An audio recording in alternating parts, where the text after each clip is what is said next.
গতকালের পূর্ব সিদ্ধান্তের মতন আমাদের প্রতিবাদ বা রেজিস্টার করানোর জন্য আজকে আমরা মন্ত্রীর আলোচনা বয়কট করেছি।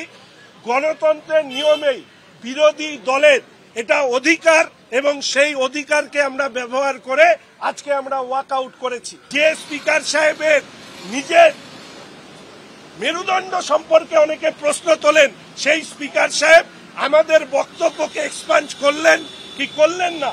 এমনকি আপনারা জানেন বিরোধী দলনেতাকে কয়েকবার 8 বারের বেশি সাসপেন্ড করা, তার বিরুদ্ধে প্রিভিলেজ আনা, আমি সহ অন্যান্য বিরোধী বিধায়কদেরকে সাসপেন্ড করা, এমনকি বিশ্বনাথ কারক বিধানসভার অভ্যন্তরে উপস্থিত না থাকা সত্ত্বেও তাকে সাসপেন্ড করে স্পিকার সাহেব যে ইতিহাস তৈরি করেছেন সেই ইতিহাস তিনি আজকেও তৈরি করলেন।